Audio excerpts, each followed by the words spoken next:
Bonjour et bienvenue, ou plutôt bonsoir. Nous sommes maintenant réunis pour notre dernière. Nous arrivons presque à la fin de cette première journée. Nous avons une journée très riche, très dense. On a parlé financement, on a parlé biodiversité, on a parlé numérique intercontinental entre l'Europe et l'Afrique. Et maintenant, nous sommes dans notre grand temps fort, saison Africa 2020. Je remercie à nouveau Angélique Kidjo pour sa keynote et le magnifique message d'espoir et d'optimisme qu'elle nous a transmis, et également Monsieur l'ambassadeur de France au Nigeria. Et nous accueillons maintenant pour ce regard croisé sur l'Afrique du futur à travers la saison Africa 2020, Madame Ngone Fall, commissaire générale de la saison Africa 2020. Bonjour Ngone. Nous avons également François Catala, qui est le cofondateur de la FAC. Bonjour François. Nous avons également Delphine Wibo. Delphine Wibo, qui est la responsable des affaires internationales à l'Institut national des archives, l'INA. Bonjour Delphine.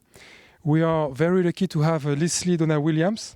You are the CEO of the Wits University's Chi-Mologong Precinct Project in Joburg.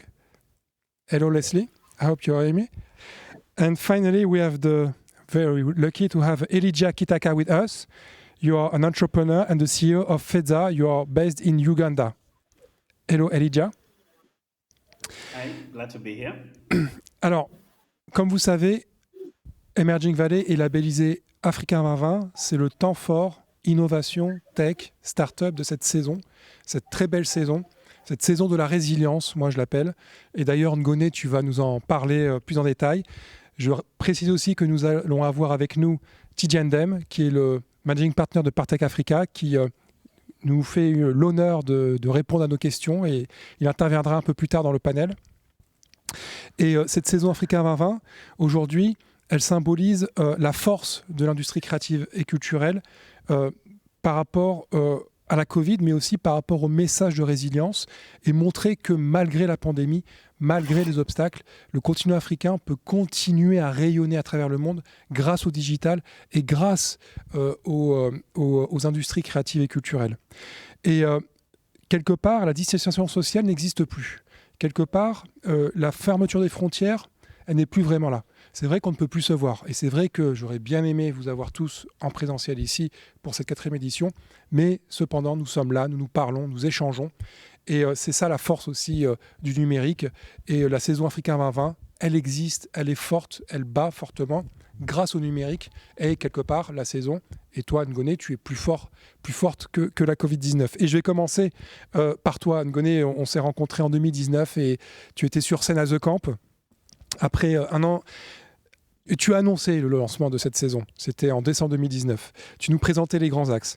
Aujourd'hui, on y est. On est en plein dans la pandémie, mais on est au cœur de la saison Africa 2020. Comment as-tu réussi ce tour de force ? Comment as-tu réussi cet exploit de te servir à ce point du digital et du numérique pour faire quelque part avancer ce colossal projet qui contient près de 183 initiatives et qui est aujourd'hui une réalité, nous en sommes l'incarnation ici à Emerging Valley. Tu t'es servi du digital comme d'un levier. Est-ce que tu peux nous dire un petit peu quelle a été ton expérience ? Bonjour, merci Samir.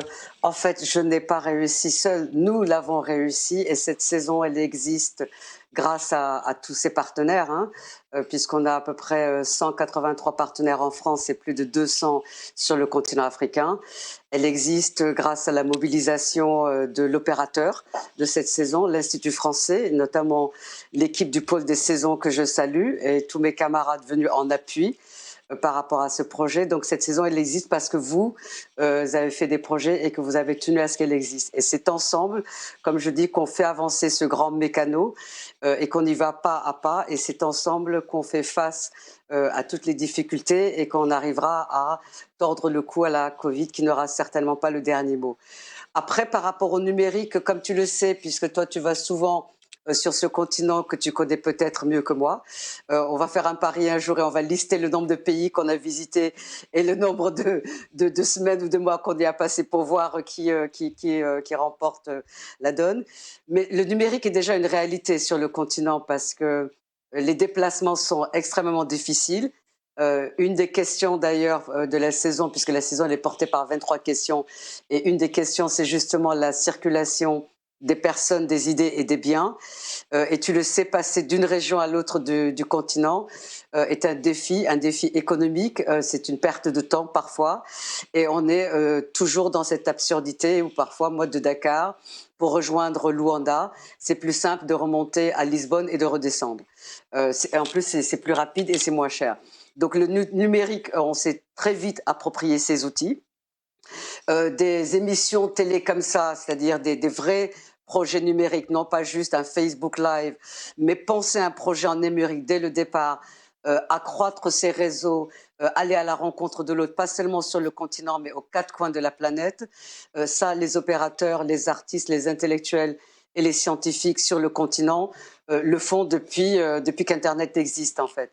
Et c'est juste cet état d'esprit, en fait, que j'ai apporté à travers cette saison, parce qu'en mobilisant un continent, c'est aussi un état d'esprit, des savoir-faire, des façons de travailler qui nous animent, que nous avons transposées en France pour venir à la rencontre donc des opérateurs ici et ensemble réfléchir au monde de demain. C'était avant la Covid, puisque notre première rencontre, c'était justement en novembre 2018. Et même en 2019, quand je suis repassée à Emerging Valley, on était loin de se douter de ce qui allait nous tomber sur le coin de la tête. Mais bon, en Afrique, des catastrophes, on en a vu d'autres. On est assez habitués. On n'est pas du tout des résilients, défaitistes. On est pragmatiques, agiles. Et on sait avoir 3 coups d'avance parce que faire face au malheur, on en a vu beaucoup. Tout à fait. Effectivement, cette leçon de résilience, cette saison en est une incarnation parfaite. Quels sont les principaux messages qui sont malgré tout passés? Comment cette saison est reçue par le public et comment on va continuer les collaborations au-delà de cette saison Africa 2020? Comment cet écosystème va continuer à grossir, se densifier et avancer par-delà 2021? Alors, mon idée depuis le départ, c'était de dire, en mobilisant un continent, j'apporte des réseaux. Ce sont mes réseaux, les réseaux de mes réseaux, et par capillarité, on arrive à embarquer tout un continent dans cette aventure, qui est une aventure humaine, qui devait favoriser les rencontres et la mobilité. La Covid nous en empêche, mais on trouve d'autres astuces. Et depuis le départ, l'idée, c'était vraiment de réfléchir ensemble au monde de demain.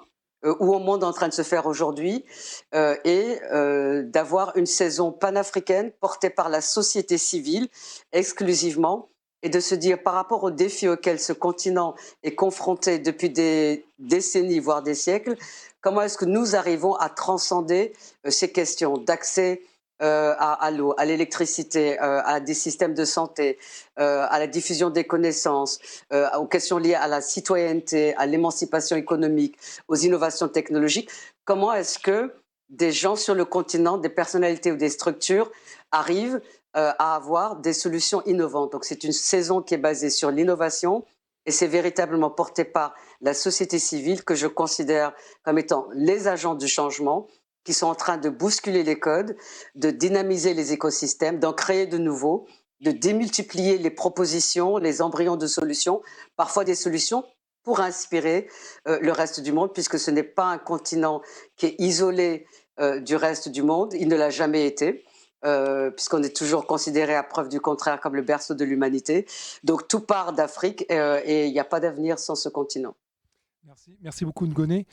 Pour rester, pour poser le décor sur vraiment l'ascension fulgurante des industries créatives et culturelles en Afrique et comment renforcer cette tendance, nous avons eu la chance de poser la question et ça va planter aussi, je pense, le cadre du débat, à un grand investisseur.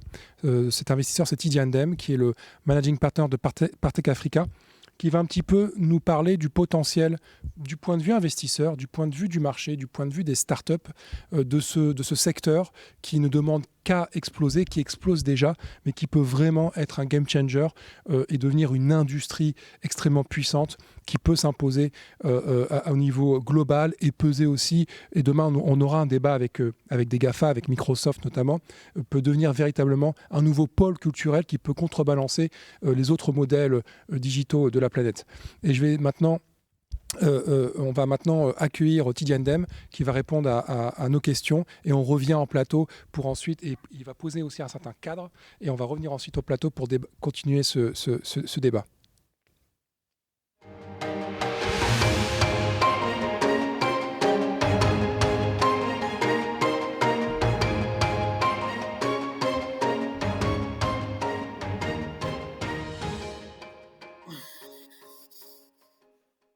Merci de me recevoir. Merci pour cette question parce que le secteur entertainment était pour nous un des secteurs qui constituait une petite déception pendant toutes ces années sur le continent.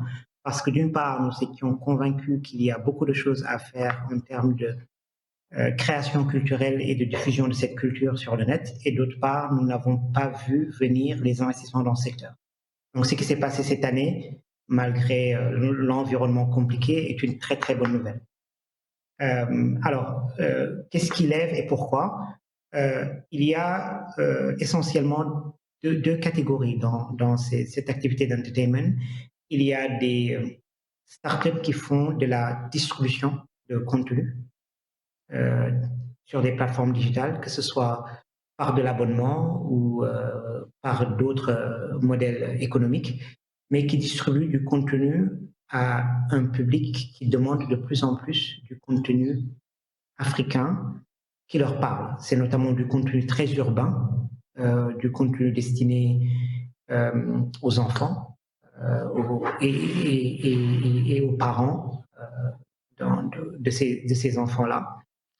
Et ces plateformes-là, que ce soit parce qu'elles offrent comme... je vais citer quelques exemples pour rendre ça concret, mais que ce soit parce qu'elles offrent comme Cocoa, qui a lancé récemment Super Sema, une héroïne de 3-5 ans qui accompagne les enfants dans une démarche d'entertainment et d'éducation, donc qui parle vraiment à toute cette classe moyenne africaine qui veut partager sa culture avec ses enfants, ou parce qu'elle partage des choses beaucoup plus prosaïques comme des telenovelas. Ces plateformes aujourd'hui ont un grand succès, une grande audience, et donc commencent à lever de l'argent et à se développer. Et de l'autre côté, nous voyons des studios.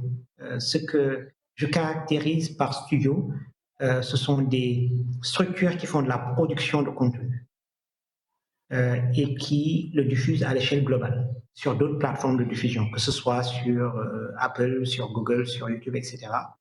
Et dont la valeur est essentiellement dans la création de contenu.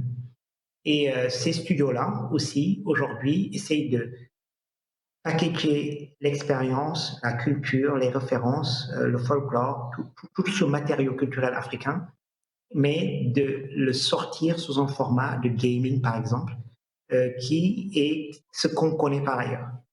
Et sur ces studios-là, il y a quelques investissements maintenant.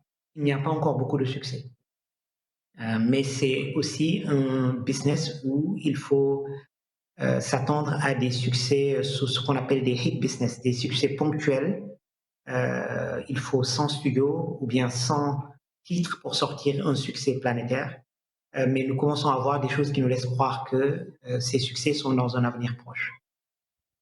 Et enfin, ce qu'il faut dire, c'est que les levées de fonds en entertainment sont encore limitées dans très peu de pays. Et le Nigeria est un des plus grands pays producteurs de contenu en Afrique, et donc naturellement, les investissements viennent de là.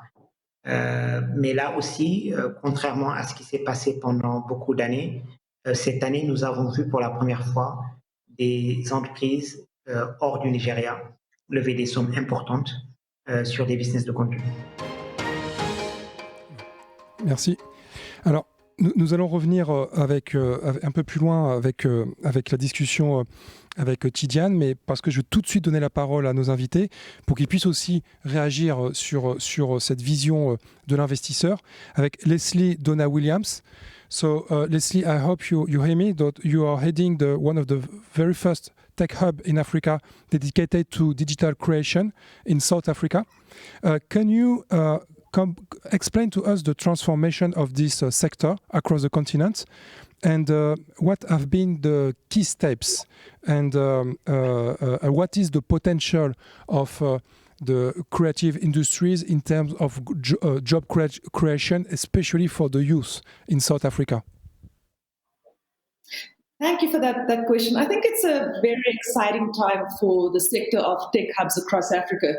If I look at some of the pioneering hubs around the period of 2008, 2010, it was initially iHub in Nairobi, and then CC Hub came along. There's also some hubs like R Labs, that was this really small community hub in Cape Town, and now they have presence on 5 continents in 23 countries. So I think we are at that point now where we are serious players. A lot of the initial founders, we were all individual founders, so even when I set up Impact Hub in 2010, it was individual entrepreneurs financing it. And now we're starting to see more serious players come in. We're seeing far more even corporate tech hubs. We're seeing, like Simolokong is the largest university-based hub in Africa. So it's far more mainstream now than the early days. There was a report released towards the end of 2019, 648 tech hubs in Africa. So that is quite large. There's cities like Nairobi, Lagos, Cape Town, Johannesburg have over 40 tech hubs.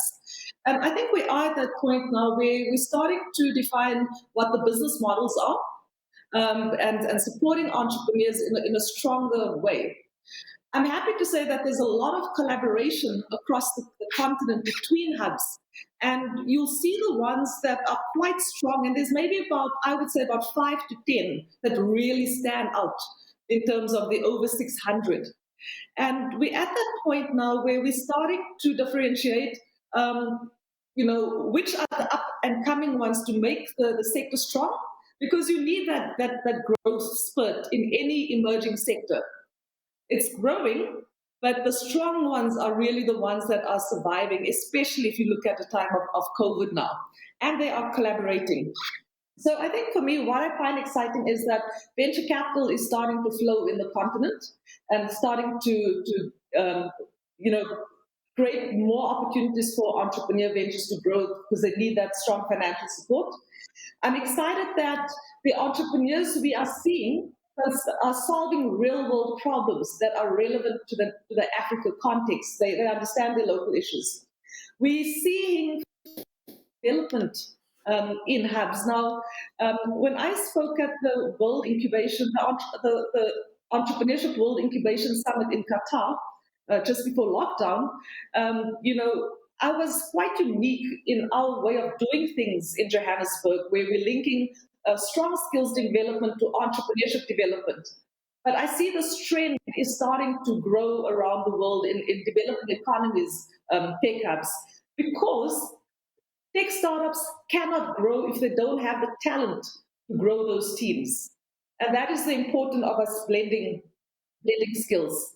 I think the last 2 things I'll say is that because of all of this vibrancy, some of the personnel have been coming to Africa and investing in the space of your Mark Zuckerbergs from Facebook. We're seeing Stripe, African technology company Flutterwave.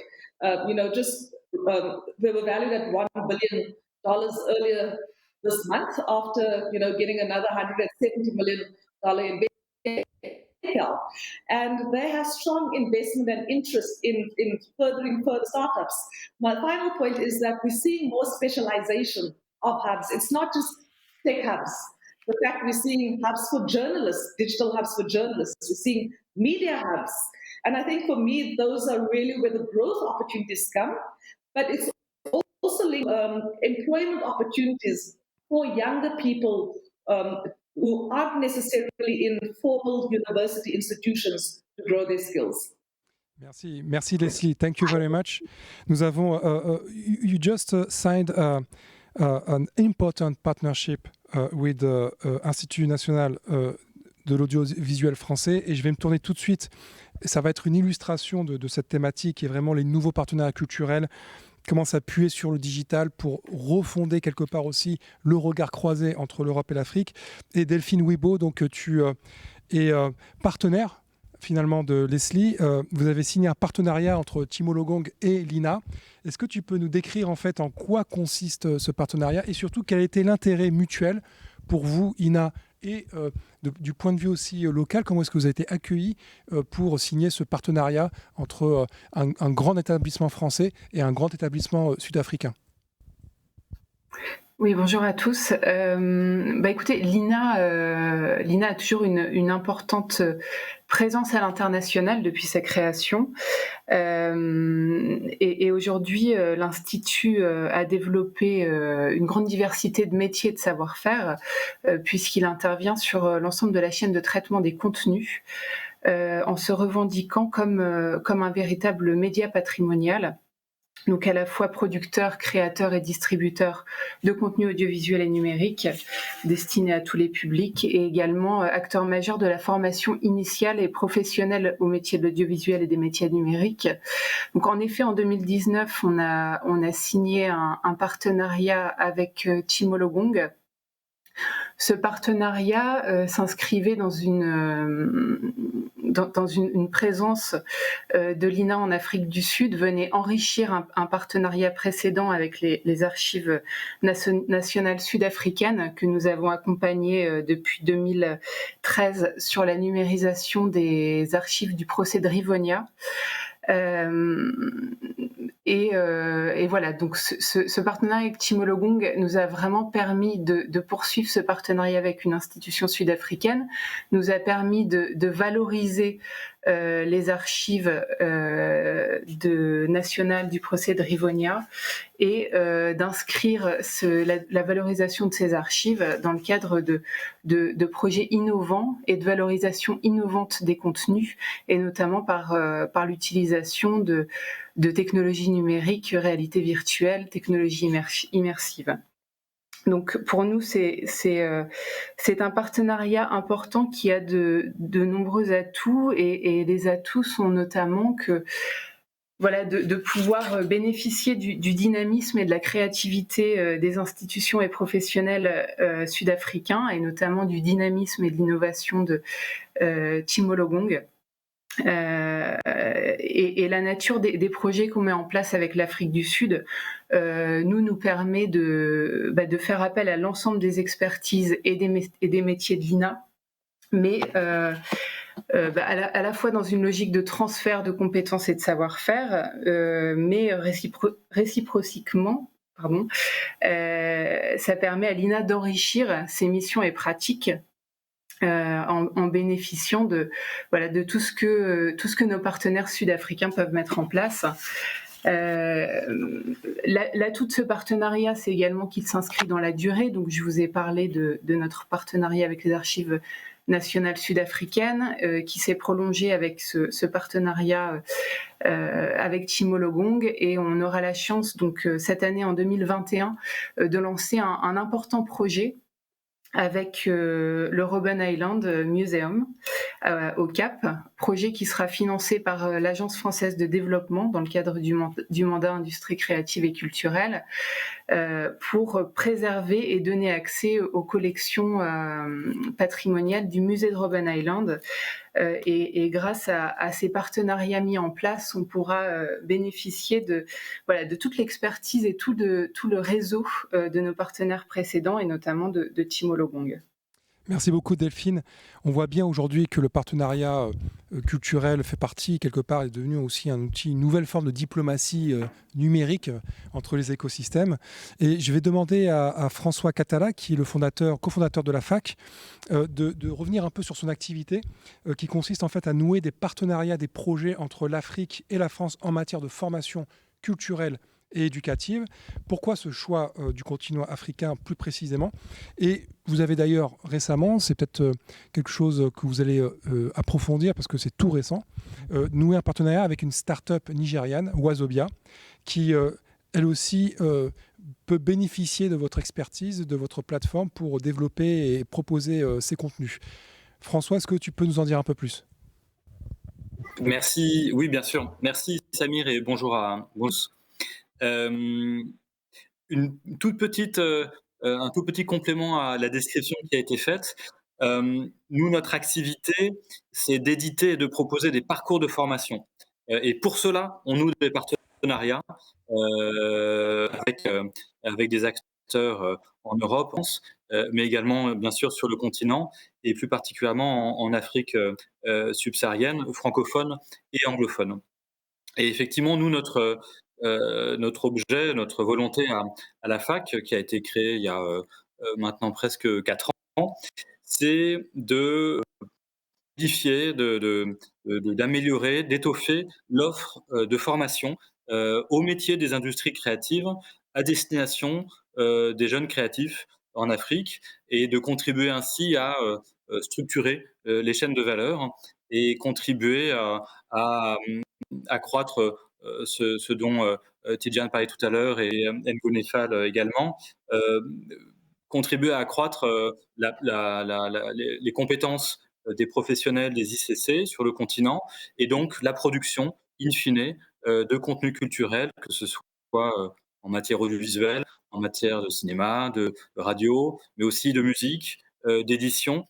Voilà, toutes les filières des ICC, de jeux vidéo également, qui ont besoin de structuration et de formation. Et nous, notre volonté, quand on s'est lancé, ça a été très rapidement et très direct adressé le continent le continent africain et plus particulièrement les pays d'Afrique subsaharienne, francophones et anglophones, pour différents types de constats et de raisons.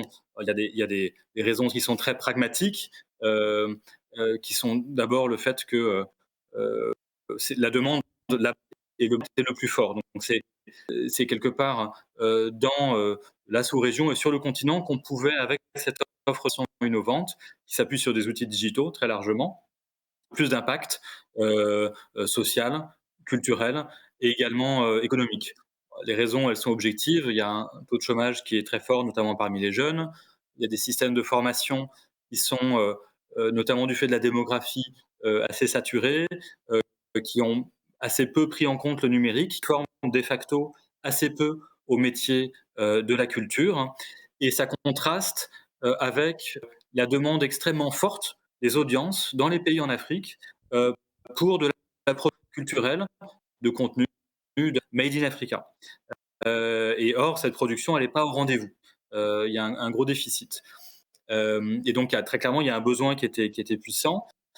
Techniquement, très clairement, l'Afrique est un terrain extrêmement favorisé au développement de formations qui ne sont pas exclusivement digitales, mais qui relèvent du blended learning, c'est-à-dire à la fois des contenus en digital et en présentiel, en face à face.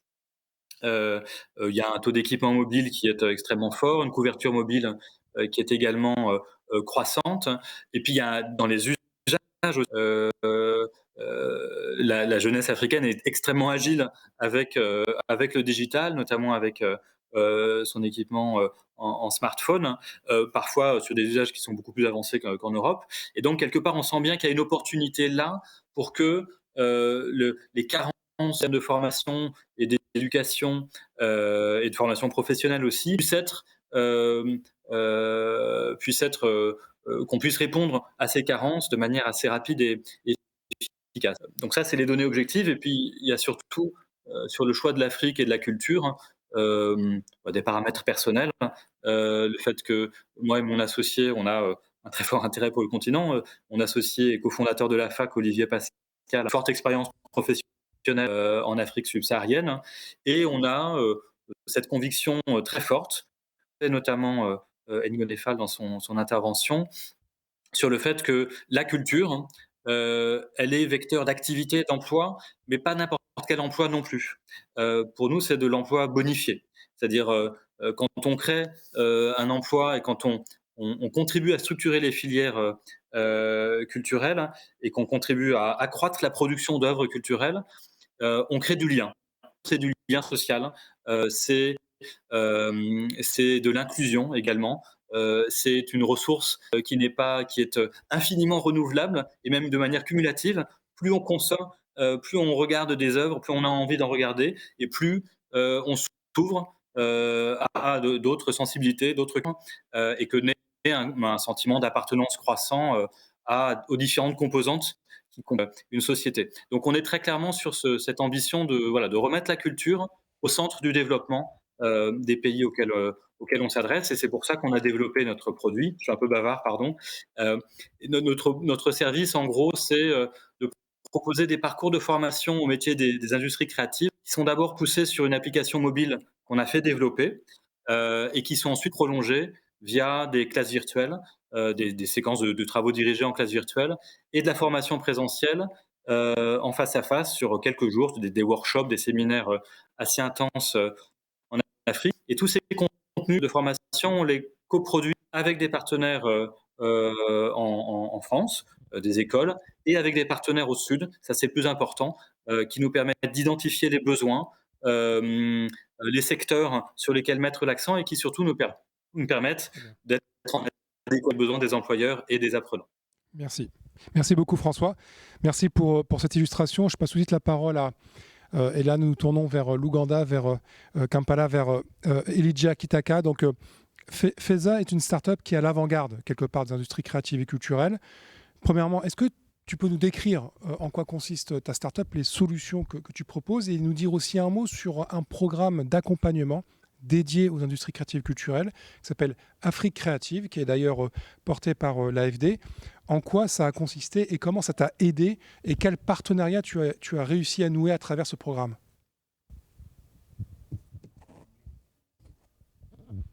Okay, sorry. So Elijah, so you are running a startup that is specializing in industrial creative industries.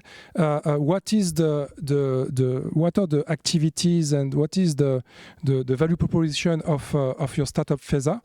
And you have been in a program named Afrique Creative. Can you tell us a few words about this program and what kind of partnership have you been able to create with the Afrique Creative acceleration program? Okay, perfect. I get you. So I'll start by telling you about Feza. Feza is a tech and entertainment company that operates in Uganda in East Africa. We build tools and services for live musicians across their entire live music process. So specifically, we have a booking platform that allows bookers from around the world, so festivals, businesses, individuals from around the world to find great talent from Uganda and book them online to perform at their festivals or events. We then have a live production platform where musicians, once booked, can easily source for everything they need to sound good and look good as they deliver. So they can find stages, lighting, backline, PA, and the entire span of what they need to execute a live music production. So that's a gear marketplace. And then lastly, we have a content delivery platform, which is pay-per-view, which allows musicians to then reach a wider audience to monetize their performances across the world. So what this allows us to do is to reduce the cost of doing business for live musicians, but also to open up access to a global market, so a global market for local musicians to reach and monetize their art. And this was quite handy, especially last year during COVID, seeing that gatherings were on lockdown, and the only available opportunity for a lot of live musicians was to perform through online platforms such as ours. A lot of the platforms available on the internet happen to be, free, so they don't have monetization capability built in. Facebook, YouTube, Instagram. And the difference with us was that we're able to allow the musician to monetize an online concert and reach fans from around the world, even when they could not be in the same venue together, they could not travel. And we did upwards of 30 concerts last year during lockdown, funny enough, which is the highest number of concerts that we've done in 1 year, with quite healthy payouts for each of the musicians that participated. Once we did this, we got the attention of a few organizations. Music in Africa Foundation, that is based in South Africa, picked us up. They came to partner with us and enabled us to do even more shows. They were very excited about the opportunity that the pay-per-view platform specifically presented during COVID, the opportunity for musicians to continue to earn and to engage their fans and monetize what they did. And they funded another 10 shows on top of what we had already done, and it attracted quite a bit of attention. As you mentioned, we're part of Afrique Creative, a program that is funded by the French Development Agency and run by a consortium of 4 different companies, led by a company in Belgium called Africalia. So Africalia put out a call late in 2019, seeking for innovative companies in the creative space, based in 4 countries, so Uganda, Burkina Faso, Senegal, and Morocco. And we applied, we responded to that call, and we went through a series of interviews, and we came out as one of the people that were chosen. 9 companies were selected, and Feza was one of them. And what that program facilitated for us, as you mentioned, is an acceleration program. It comes with financing, about 130,000 euro. It comes with close mentorship on 2 levels. So there is business mentorship on scaling your business, thinking about time sheets for raising money, thinking about product market fit if you're not yet there, but also creative mentorship. So linking you up to people that can open up more markets for the artists that you represent. We currently work with about 134 musicians in our country. Thank you. So the program is called Financing and Acceleration. Thank you, Elijah. It's very important because you mentioned how you dealt with the COVID context and managed to distribute your products despite this situation. And I will now we have 15 minutes left, and I want to talk with you about what is the future, the perspective, the post-COVID perspectives. Was COVID an accelerator for digital culture, digital innovation in the culture and creative industries? And I have a question for you, Leslie. We know that sadly South Africa has been badly hit by the COVID pandemic. How did you manage to manage the situation with your tech hub to pursue your projects, and how did you also manage to reinvent yourself and the model of the Chimologong Tech Hub because of this, because of the lockdown, because of the sanitary situation? What was your experience? Sure. So where Chimologong is quite fortunate is that we are already a digital innovation precinct and hub. So our team already had the baseline digital literacy in place. About 2 weeks before our President Cyril Ramaphosa made an announcement to go into lockdown, we moved our team home, remote, and we started a series of design sprints to really make sure that all our operations can move online. I think we're also very fortunate in terms of the support of our partners, and from coming up with new ideas to being able to renegotiate timelines of delivery. So I think for the context of this conversation, it's very important to mention that about 2.5 years ago, we launched our digital content hub in partnership with AFD as well, that financed it, and IFAS, who's our technical partner, who also made the linkages to INA. So I think we're quite a close-knit family on this webinar at the moment. A few key opportunities came up for us. I think, from our Animation Academy, it was quite clear that the interns were able to work productively with high quality at home. But through several brainstorms with IFAS, Institute of France, we also saw the opportunity to commission work to animators. In a similar way, in the Fakugezi Festival, that's our digital arts festival, which usually takes over the neighborhood every October. It's the first one we had did virtually, and we were able to commission work to digital artists across Africa. But we've also seen quite significant interest across the continent to come on board.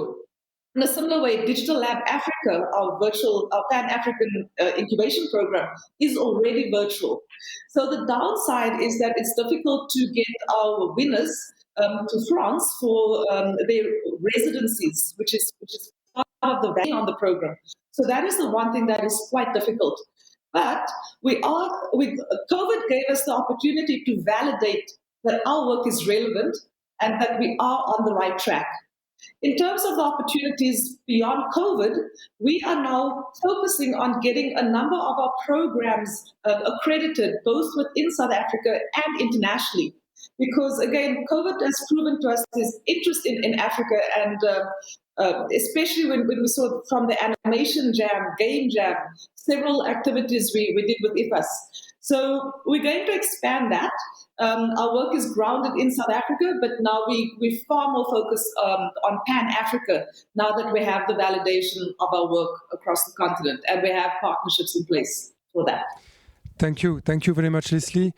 Je te passe la parole de Delphine. Il reste 9 minutes. En 2 minutes, qu'est-ce que aujourd'hui, avec Lina, depuis et aussi avec ton expérience, notamment avec ta relation avec le partenariat avec Chimologang, se réinventer face à la crise, notamment par rapport à la Covid, pour permettre de continuer à créer, est un impératif pour les artistes et pour les créateurs de contenu, dont fait partie Lina.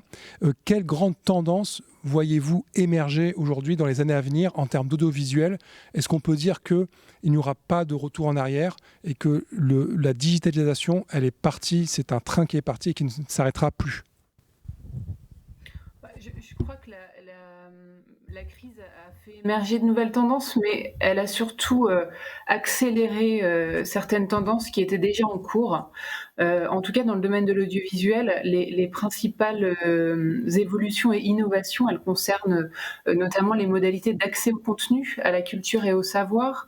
Je crois que, par exemple, nous, à l'INA, le confinement, la crise Covid l'année dernière nous a fait accélérer le lancement de la plateforme SVOD Madeleine, qui permettait un accès grand public éditorialisé aux collections d'archives et programmes de l'INA. On en parlait également avec la fac. Je crois que l'accès au savoir passe par une accélération de cette offre de formation blended learning, digital learning. En tout cas, l'INA a transformé plus rapidement que prévu son offre de formation au métier de l'audiovisuel et du numérique, justement pour faire face à cette crise. Mais voilà, en tout cas, ces évolutions dans le domaine de l'audiovisuel, on a pu voir ces derniers mois qu'elle concernait aussi nos métiers et nos compétences, puisque ça nous a demandé de nous adapter à un contexte un peu difficile et d'acquérir des compétences qu'on n'avait pas forcément au départ. Et voilà, je dirais qu'en conclusion, en tout cas, ces nouvelles compétences et ces nouveaux usages et cette nouvelle façon de consommer des contenus, elle est enrichie par ces échanges internationaux, en tout cas les échanges que nous on a pu mettre en place avec l'Afrique du Sud et avec Chimologung. Ça vient enrichir nos nouvelles méthodes de travail et nos nouvelles méthodes de travail, en tout cas pour s'adapter à cette crise. Merci beaucoup Delphine. Je passe tout de suite la parole à François. Aujourd'hui, à l'aune du Covid, on voit bien que le secteur de la formation, des tech, est l'un des secteurs qui a le plus explosé, qui a le plus accéléré avec cette pandémie. On peut dire, et tu n'auras que 2 minutes pour répondre, mais on peut dire que l'ordinateur est en train finalement de remplacer l'enseignement en présentiel, ou est-ce qu'il faut quand même garder cette notion humaine de lien physique, et simplement le digital doit rester à cette place d'accompagnement et de complémentarité? Alors, en 2 minutes, c'est pas évident, mais je crois qu'il y a une bonne partie de la réponse qui est dans la question. Très clairement, le digital, c'est une opportunité pour transmettre du savoir et des compétences qui est extrêmement forte, mais ça ne peut s'inscrire qu'en complémentarité d'autres modalités pédagogiques. Le digital tout nu, sur PC, sur mobile ou autre, ne marchera pas. On a très clairement besoin d'interaction, de transmission en face à face, ou même en classe virtuelle, mais on a besoin de faire à côté avec ses pairs, avec des formateurs, et on ne peut pas tout passer par digital. L'objectif. Très clairement, pour le digital learning, la crise a été un énorme accélérateur, la pandémie. Ça a permis d'évangéliser, entre guillemets, beaucoup de gens sur la nécessité de construire cette complémentarité entre le digital et le présentiel et les différentes modalités de. Mais très clairement, nous, on se positionne. La crise, ça a aussi été un accélérateur pour les créateurs de la tendance du do-it-yourself. C'est-à-dire, j'ai besoin de me former. Je ne peux pas forcément aller dans une école, suivre une formation classique. J'ai envie d'écrire, j'ai envie de produire, de réaliser des œuvres, etc. Il faut trouver des ressources, notamment en ligne, mais pas que, qui me permettent de faire. Et c'est typiquement nous ce qu'on essaie de faire avec Wazobia, la société le groupe média au Nigeria dont tu parlais tout à l'heure. On coproduit des parcours de formation. Nous, on les pousse via notre application mobile, et eux opèrent localement les classes virtuelles et le présentiel au Nigeria, en proximité avec les apprenants et en proximité avec le tissu d'employeurs qui va derrière. Donc c'est vraiment sur cette complémentarité qu'il faut jouer pour pouvoir accompagner au mieux les créateurs et les entrepreneurs de la culture. I will ask you a last question, Elijah, if you can answer in 2 minutes.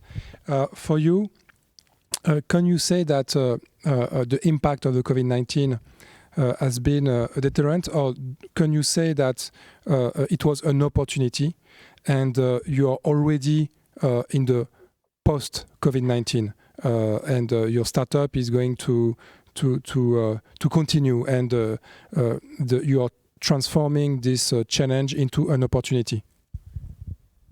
Absolutely. I think it was such a great opportunity for the market to get accelerated into digital. I think it would have been a lot slower had COVID not happened, unfortunate as it sounds.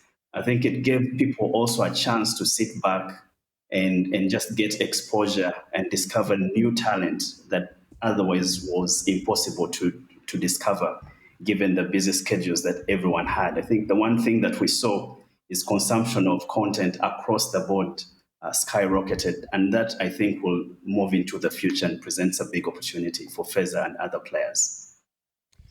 Thank you, Elijah. It's very interesting to see how the response of African tech to the COVID-19 was a response of pragmatism, but also, I will switch to French, I'm sorry, a été aussi une réponse fondée sur le pragmatisme, sur l'optimisme, et aussi une réponse concrète qui vient du terrain, qui vient des sociétés civiles. Et le partenariat est au cœur de ces stratégies. On l'a vu tout au long de cet après-midi, on l'a vu avec les GFIs et les bailleurs, on l'a vu avec les investisseurs, on l'a vu juste avant avec les collectivités, les acteurs de la biodiversité. Et ici, sur cette plénière d'industrie créative et culturelle, on le voit, les startups sont au cœur de cette révolution, mais il faut aussi le soutien des grandes institutions, des grands partenaires comme l'INA, comme le Tech Hub Chimolongong et d'autres encore, comme le programme Afrique Créative, l'Agence française de développement et l'Institut français à travers cette saison Africa 2020. Et c'est à vous, c'est à toi, Ngoné, que revient le mot de la fin. Aujourd'hui, en tant que commissaire général de la saison, au vu de tout ce que tu as entendu aujourd'hui et ce soir sur ce plateau, au vu aussi de ton expérience de cette saison, quand tu vois comment la jeunesse africaine, de plus en plus technophile, s'empare du digital, et quelque part on voit avec les témoignages que le digital a permis de passer cette crise et à des industries de s'accélérer, quelles sont pour toi les prochaines étapes de l'Afrique du futur ?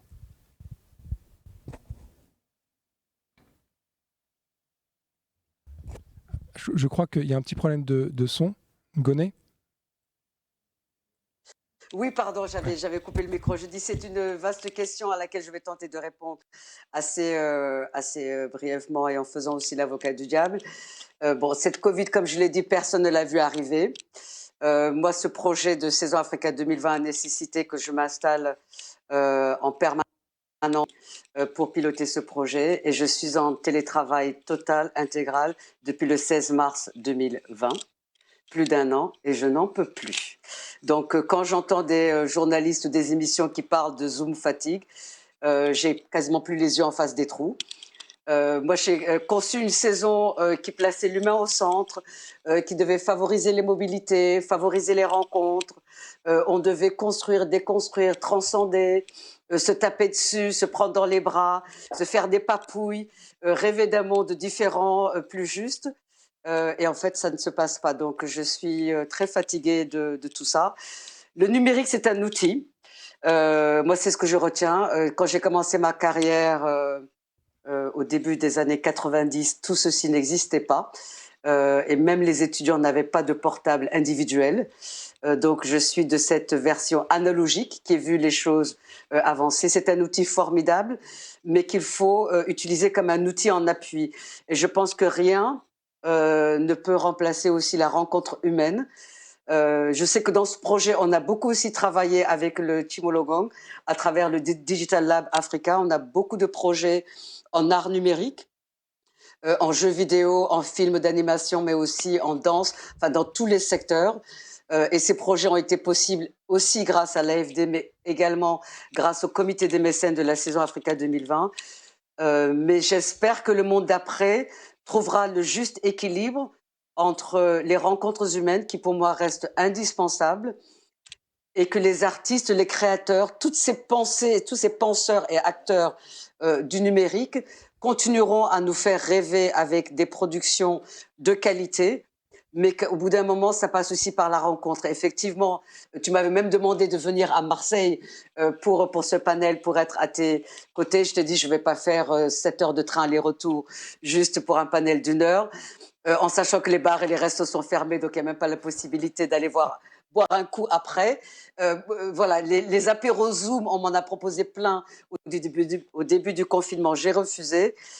Donc l'avenir, moi je compte beaucoup sur cette jeunesse par rapport à des solutions où justement la tech est indispensable.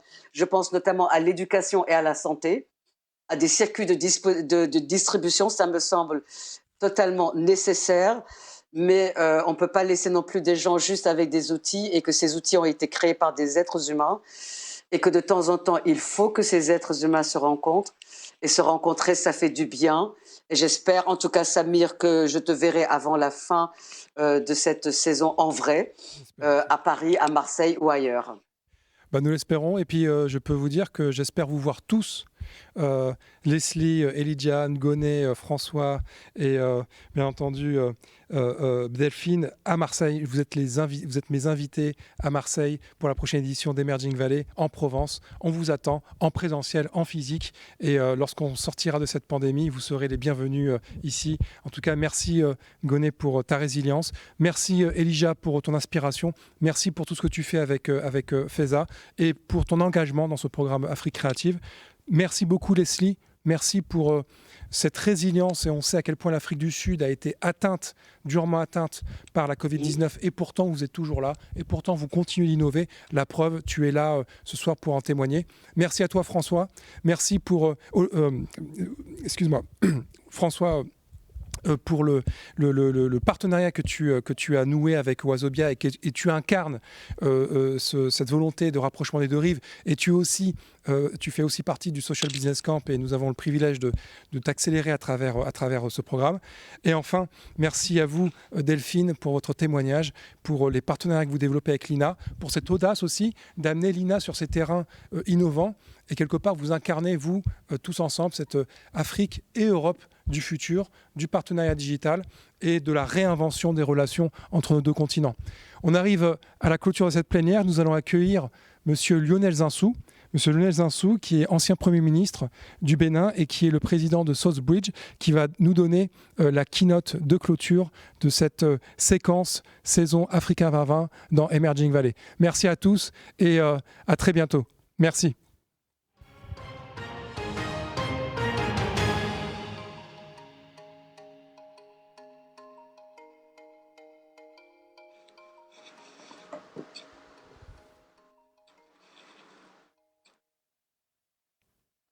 Ouais.